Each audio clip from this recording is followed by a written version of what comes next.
Hi friends, Pakistan ప్రస్తుత పరిస్థితిని తలుచుకుంటే నాకు చిన్నప్పుడు దూరదర్శన్లో చూసిన పున్నమి రాత్రి అనే భానుచందర్ సినిమాలోని క్లైమాక్స్ గుర్తొస్తోంది. చాలా సందర్భాలలో ఆ క్లైమాక్స్ ఇలాంటి పరిస్థితులకు యాప్ట్గా ఉంటుంది. పున్నమి రాత్రి సినిమా మీలో ఎంతమంది చూశారు? ఒకసారి కామెంట్ సెక్షన్లో రాసే ప్రయత్నం చేయండి. నేను మీకు చాలా ఆసక్తికరమైన విషయం ఈ వీడియోలో చెప్తాను. అన్నట్టు మా ఛానల్ నచ్చితే సబ్స్క్రైబ్ అవ్వండి, వీడియో నచ్చితే లైక్ కొట్టండి. మీ అభిప్రాయాలు కామెంట్ సెక్షన్లో రాసి మాతో పంచుకుంటున్న వాళ్ళందరికీ నేను ప్రత్యేకంగా ధన్యవాదాలు చెప్తూ ఉన్నాను. ఎక్కువ వీడియోస్ పెడుతూ ఉన్నాం కాబట్టి మీకు నోటిఫికేషన్స్ రావు, కాబట్టి మీరే టీమిక్స్చర్ ఛానల్ లోపలికి వచ్చి వెతికి మరీ వీడియోస్ చూస్తారు అని చెప్పి నేను ఆశిస్తూ ఉన్నాను. అలాగే యూట్యూబ్లో కూడా టీమిక్స్చర్ అని కానీ, టీమిక్స్చర్ వీడియోస్ అని కానీ, టీమిక్స్చర్ ఛానల్ అని కానీ మధ్య మధ్యలో సెర్చ్ చేస్తూ ఉండండి. అది కూడా మా వీడియోస్ ఎక్కువ మంది చూడడానికి ఉపయోగపడే అల్గారిథంలా ఉంటుంది. సో సెర్చ్ చేస్తూ ఉండండి మధ్య మధ్యలో టీమిక్స్చర్ అని యూట్యూబ్ ఛానల్లో. అలాగే మా వీడియోస్ రెగ్యులర్గా చూస్తారని చెప్పి ఆశిస్తూ ఉన్నాను. ఇప్పటికే నిన్న రాత్రి నుంచి చాలా వీడియోస్ పెట్టాను, ఆసక్తికరమైనవి, అవన్నీ చూడండి. పున్నమి రాత్రి అనే సినిమాలో రక్తపిశాచిగాడు ఉంటాడండి. వాడు విలన్ అనమాట. ఒకానొక సందర్భంలో ఎవరో ఆ సినిమాలో క్యారెక్టర్స్ అడవి లోపలికి వెళ్ళి ఏదో నిధి తెచ్చుకోవాలి అనుకుంటారు. ఒక పెద్ద పెట్టె దొరుకుతుంది. ఆ పెట్టెను బద్దలు కొట్టి ఓపెన్ చేస్తారు. తాళం నిధి ఉంటుంది అనుకుంటే అందులో ఎప్పటి నుంచో నిద్రపోతూ ఉన్నటువంటి రక్తపిశాచిగాడు ఉంటాడు. వాడు నిద్రలేస్తాడు. అంటే ఒక రకంగా ఇంగ్లీష్లో వచ్చే డ్రాకులా సినిమాలు, వ్యాంపైర్ సినిమాలు వాటి ప్రభావంతో తీసినటువంటి సినిమా, కాకపోతే తెనిగించినటువంటి సినిమా, తెలుగైజ్ చేయబడినటువంటి సినిమా. హీరో భానుచందర్ ఉంటాడు. ఇక రక్తపిశాచిగాడు ఆ పెట్టెలో నుంచి నిద్రలేచాక ఒక్కొక్కరిని చంపేస్తూ ఉంటాడు, ప్రజలకు నిద్ర లేకుండా చేస్తూ ఉంటాడు. ఈ భానుచందర్ ఇంట్లో కూడా ఒక బాధాకరమైన పరిస్థితిని వాడు సృష్టిస్తాడు. ఇవన్నీ జరుగుతాయి. మరి వీడిని ఎట్లా అంతం చేయాలి రక్తపిశాచిగాడిని, ఈ పాకిస్తాన్ గాడిని, ఈ ఉగ్రవాదుల్ని పెంచి పోషిస్తున్న వాడిని అని చెప్పి చూస్తే భానుచందర్కి బహుశా ఎవరో ఒక సాధువు చెప్తాడా, లేకపోతే అతనికి ఇంకేదో ఇన్ఫర్మేషన్ తెలుస్తుందో తెలియదు. శివుడి యొక్క ఒక పవర్ఫుల్ త్రిశూలం ఉంటుంది. ఆ త్రిశూలం తీసుకొని వస్తాడు. ఆ త్రిశూలంతో సరిగ్గా రక్తపిశాచిగాడి ఆ ఎద మీద గబ్బిలం గుర్తుంటుంది. కరెక్ట్గా అక్కడ పొడిస్తే వాడు చనిపోతాడు అని ఏదో చెప్తారు. నాకు లీలగా గుర్తొస్తుంది. దూరదర్శన్లో చిన్నప్పుడు ప్రతి సండే ఒక సినిమా వచ్చేది చూడండి. అంతకుముందు శనివారం వచ్చేదండి, ఆ తర్వాత సండేకి మార్చారు. భానుచందరు ఆ రక్తపిశాచిగాడిని త్రిశూలంతో తరుముతూ ఉంటాడు అడవిలో. ఆ క్లైమాక్స్ లో ఈ రక్తపిశాచిగాడు వామ్మో అని చెప్పి ఇంకో సైడ్ పారిపోతుంటే ఇంకో సైడ్ నుంచి ముత్యాల ముగ్గు సంగీత ఉంటుంది. ఆమె మెడలో శక్తివంతమైన అమ్మవారి లాకెట్ లాంటిది ఏదో ధరించి ఆమె వస్తుంది. ఆమెను చూడగానే ఈ రక్తపిశాచిగాడికి అమ్మవారిని చూసిన ఫీలింగ్ కలుగుతుంది. ఎందుకంటే మెడలో అలాంటి పవర్ఫుల్ లాకెట్ లాంటిది ఉంది ఆమె. సో వాడు అటువైపు పరిగెత్తలేడు. సరే అని చెప్పి వీడు రక్తపిశాచిగాడు ఇంకో సైడ్ పరిగెత్తుదాము అని చెప్పి కుడివైపు పరిగెత్తితే అక్కడ ఒక దేవాలయం ఉంటుంది. దేవాలయపు ధ్వజస్తంభం వాడికి కనిపిస్తుంది. ఆ గంటలు మోగుతూ ఉంటాయి. దేవాలయం లోపలికి ఎట్లా వెళ్తాడు రక్తపిశాచిగాడు? ఆ దయ్యంగాడు వెళ్ళలేడు. పవిత్రమైనటువంటి దేవాలయం, దాని లోపలికి వెళ్లేంత సాహసం వాడు చెయ్యడు. సో ఒకవైపేమో భానుచందర్ త్రిశూలంతో, మరోవైపేమో ఈ ముత్యాలముఖ సంగీతం మెళ్ళో అమ్మవారి లాకెట్తో, ఇంకోవైపేమో దేవాలయం. ఇక మూడు వైపులు కాకుండా ఇంకోవైపు పరిగెత్తాలి కదా, ఉన్నాయి నాలుగు దిక్కులే కదా.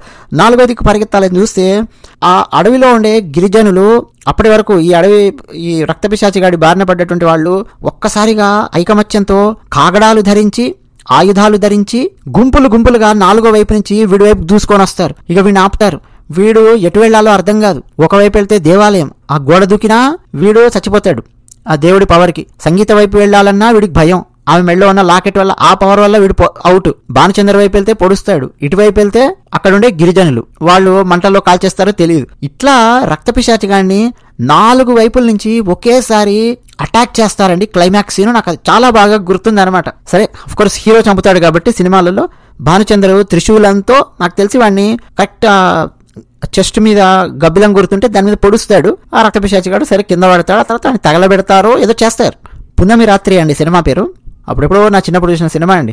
ఒకటేసారి చూశాను నేను, బట్ నాకు అది గుర్తుంది ఆ సీన్. ఇప్పుడు అది ఎందుకు గుర్తొచ్చిందంటే పాకిస్తాన్ పరిస్థితి ఎగ్జాక్ట్ గా అదే ఉంది. పాకిస్తాన్ వాడు కూడా రక్తపిశాచే. తీవ్రవాదులను పెంచి పోషించి వేట కుక్కల్లాగా భారతదేశం మీదకి వదులుతూ ఉన్నాడు వాడు. పహల్గామ్లో అమాయక ప్రాణులను, అమాయకమైనటువంటి వాళ్ళను బలి తీసుకున్నారు. పహల్గామ్లో భార్యలను వదిలేసి వాళ్ళ సింధూరాన్ని తుడిచేసి, వాళ్ళ పాపిట్లో ఉండే సింధూరాన్ని తుడిచేసినట్టుగా వాళ్ళ భర్తలను డైరెక్ట్గా పాయింట్ బ్లాంక్లో పెట్టి, తల మీద పెట్టి కాల్చి మరీ వెళ్ళారు దుర్మార్గులు.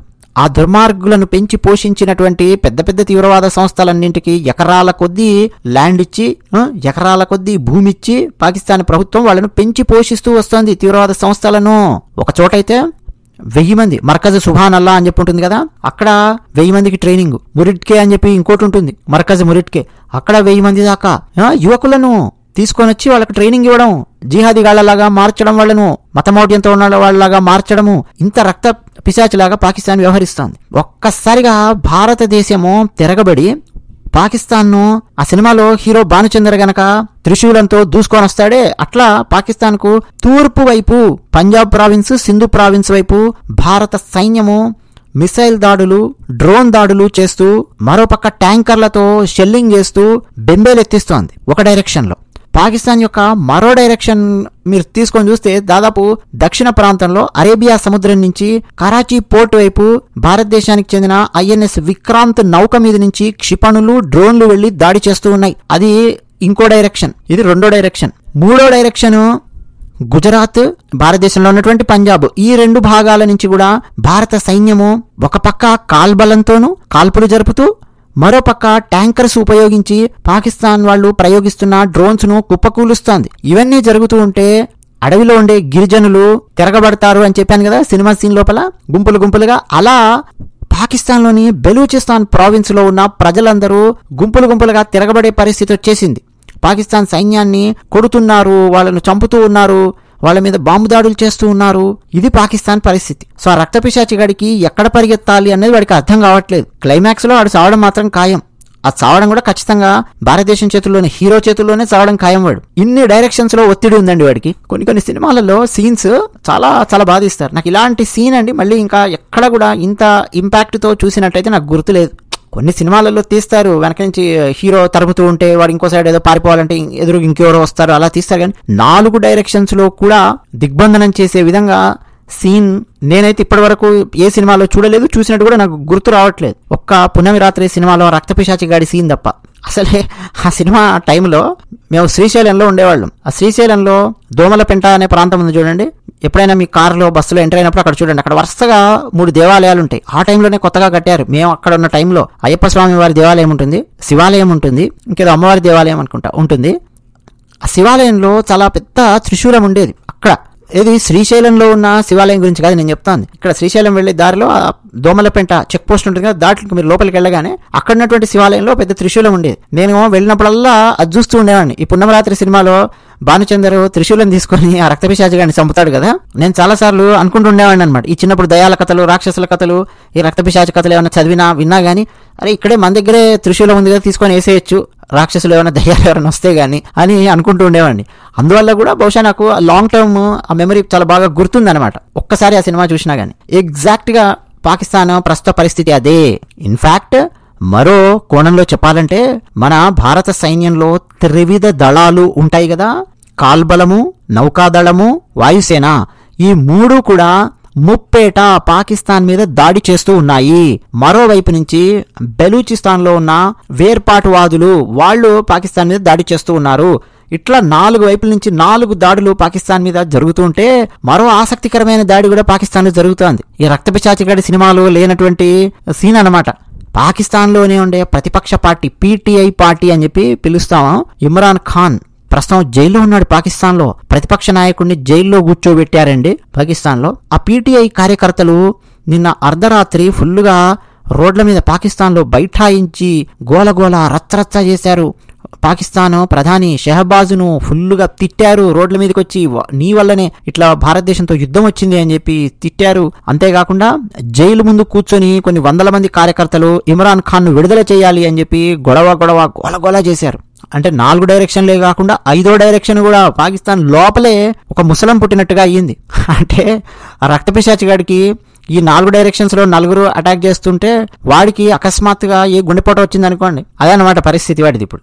అయితే మన సినిమాలలో అండి దైవశక్తిని చాలా చాలా అద్భుతంగా చూపిస్తూ ఉండేవాళ్ళు. సరే ఆ సినిమా మొత్తం ఏముంది ఫస్ట్ నుంచి, బాగుందా బాలేదా అదంతా నాకు పెద్దగా గుర్తులేదు. కానీ కొన్ని సినిమాలలో, ఈ సోషల్ సినిమాలలో దైవశక్తిని చాలా చాలా అద్భుతంగా చూపిస్తూ ఉండేవాళ్ళు. అది విషయం. ధన్యవాదాలు.